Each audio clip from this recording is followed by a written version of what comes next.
And to dig deeper into this latest immigration issue here in the Americas, we now go to Maurice Goldman, who joins us from Boston, Massachusetts. He's an immigration attorney with the firm Goldman and Goldman.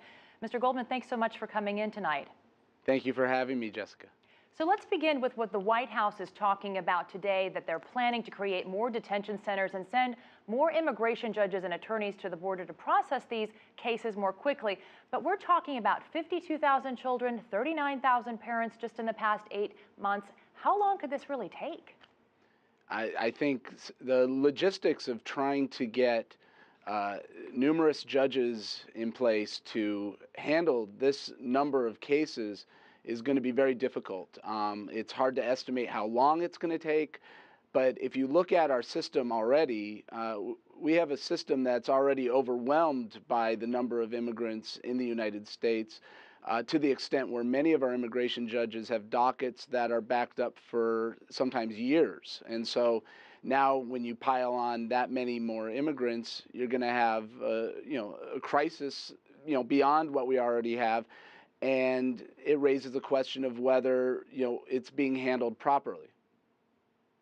There's another problem with just where to keep people while they're waiting to go back to court. The U.S. only has one detention center in Pennsylvania. It has just about 100 beds. If you give those folks an appearance ticket, how likely is it that they'll come back? And if they don't, doesn't that up to a lot of extra financial burden on the U.S. government? Well, there are alternatives that can be utilized. Obviously, one of the alternatives is that ICE, or the Immigration and Customs Enforcement, can give the individual an order of supervision if they release them, where they have to report to a local ICE office on a regular basis. That's one way to ensure that they will check in and not disappear. Another possible option is to use ankle bracelets. They do have monitoring in that way.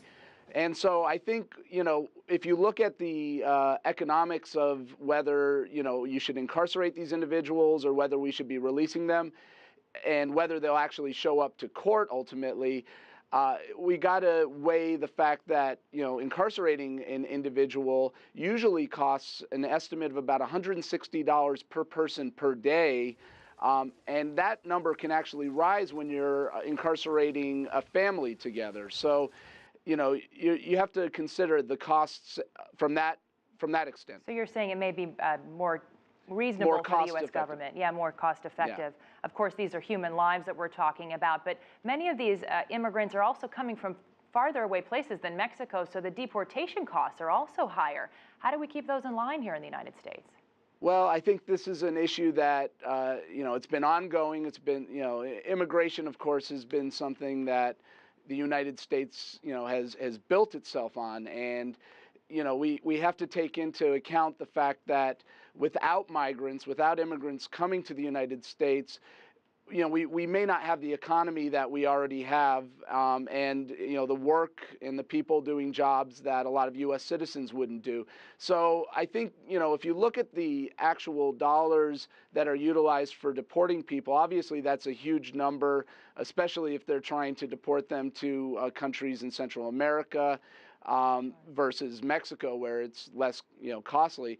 But also take into account the dollars, especially the tax revenues that the United States gets from undocumented immigrants that work here. And so I'm not saying that these are individuals who will become part of the workforce if they are released, but Let me just get to a policy question, if I could. This week, or in the last couple of weeks, we've seen an important Republican voice in immigration reform lose an election. Eric Cantor, the former majority leader for the House of Representatives.